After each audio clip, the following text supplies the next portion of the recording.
one more reader. She is Dr. Hira Mina from Mina community, India. She was from Jaipur, Rajasthan. Her achievements in poetry and other publications shows that we are having a very important and a very young energetic writers in this third literary festival too. So her publications मैत्री पुष्पा के उपासन्या में नारी दशा और दिशा, लोक की पुकार, आदिवासी poem collections, सर्वमुख जनमोष्टनी आदिवासी poem collections, वांशी साहित्य में पुरकौती परमायु एवं गीत, मीना बाया गीत गटर संसार. Also, she was also invited in many literary festivals of India, many parts of India.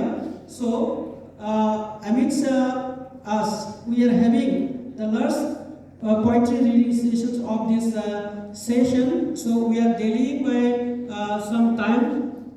So, I would like to request Madam Hira Mina to proceed and go for her creativities.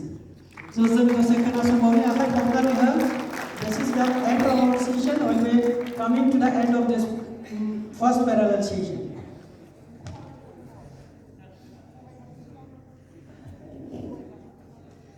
Good afternoon. Khulumbai. नमस्कार. ये तीसरे Kokrajhar literature festival में हम सब की उपस्थिति बहुत कुछ बयां कर रही है. जो इस लिटरेचर फेस्टिवल की मुख्य थीम है नेटिव नैरेट्स, यानी देसी आख्यान. क्या है ये देसी आख्यान और क्यों रखा गया है? ताकि हम एक दूसरे को जाने, समझें और एक दूसरे से रूबरू हो सके. क्योंकि ये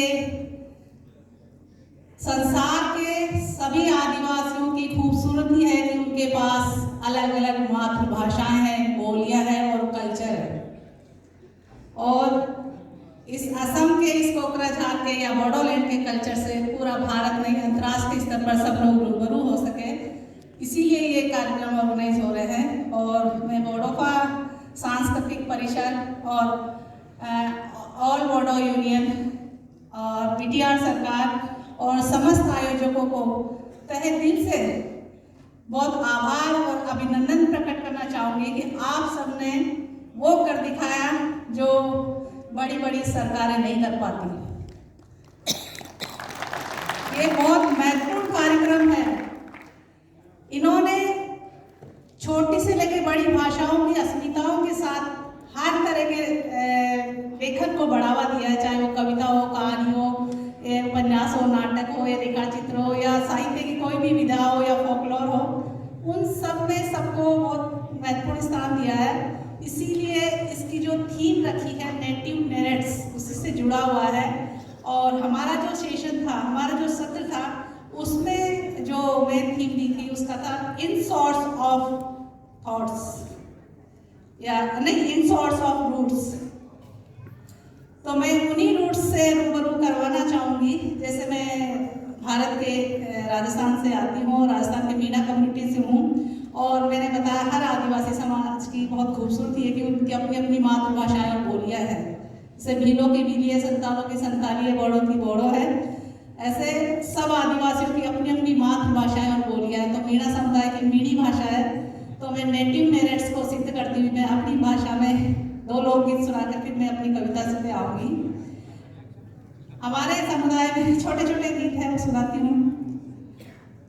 धीरे चाल ये सवारी चमके, बेल बड़ा का चमके, बेल बड़ा का.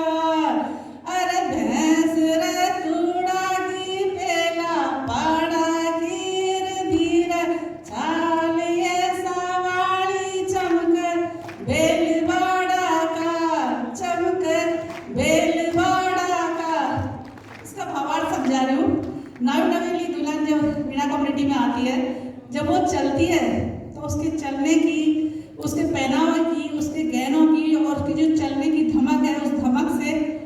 जो बैल होते हैं वो भी डर जाते हैं और पड़ोस की गाय भैंसे भी तुड़ा के चली जाती है। और शहरों में क्या होता है, जानवरों से लोग खुद डर के भागते हैं या जानवर डर के भाग रहे हैं आदिवासियों से। ये कल्चर है हम आदिवासियों का। एक और सुना, बेगी बेगी चल कुदाली मन क्या चारा सूर मारी सासू जी लड़ली भरगो खेत चारा सू भरगो खेत चारा सू। अब इसमें आदिवासियों का जो जीवन है वो जल जंगल जमीन से कैसे जुड़ा है वो सिद्ध हो रहा है। एक महिला दूसरी महिला को कह रही है, या मतलब वो एक महिला अपनी सासू के लिए कह रही है, वो अपनी जो कुदाली होती है जिससे खरपतवार निकालते हैं, फसल में जो खरपतवार हो जाती है उसको निकालने के लिए कुदाली का उपयोग किया जाता है, तो उसको बोल रही है कि तू जल्दी जल्दी चल और इस खरपतवार को निकाल, नहीं तो तेरी सास या मदर इन लॉ डांटेगी। देखिए कितना बड़ा, मतलब छोटे से गीत में कितना बड़ा संदेश है।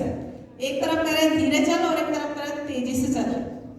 दोनों के उद्देश्य है कि आप सफलता से अपने कार्यों को सिद्ध करें। अब मैं अपनी कविता पे आती हूँ। मेरी कविता का शीर्षक है मीठी भाषा में, मैं बजुकी छू।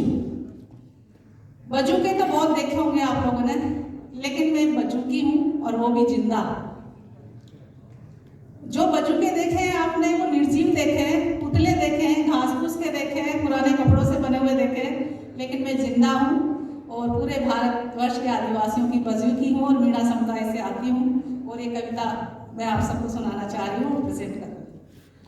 मैं बजुकी छू मीठी भाषा और संस्कृति के लारे लारे, पुरखा का बितोड़ा काल की रुखाड़ी में कलम सु तमास्ते के सामने गेलो बनाती चार विष्णु। मैं बजुकी छू मीठी भाषा और संस्कृति के लारे लारे, पुरखों का बितोड़ा काल की रुखाड़ी में कलम सु तमास्ते के सामने गेलो बनाती चार विष्णु। गेला की लिखती में माई बोली बाणी भाषा का शब्द, देसी बीज बखेरती बखेरती पुरखा बड़का का गीत गाड़ गाती। खेत क्या नदिया डूंगर जंगल और ऐतिहासिक धरोहर ढूंढाड़ का ढूंढा में गीत गाती चार बिजू। बड़का की भाड़ ही कबीलाई गणबीरा की पहचान बनाती लाई छे। हड़प्पा सिंधु घाटी सभ्यता बड़का बपोती सबूत छे। बड़का की पहचान बनाती लाई छे कुण हड़प्पा सिंधु घाटी सभ्यता बड़का बपोती को सबूत छे। आदिवासी मनखा नगरी बाकी पहचान गमचीन धराड़ी और जीव जंदारा का साथ खेत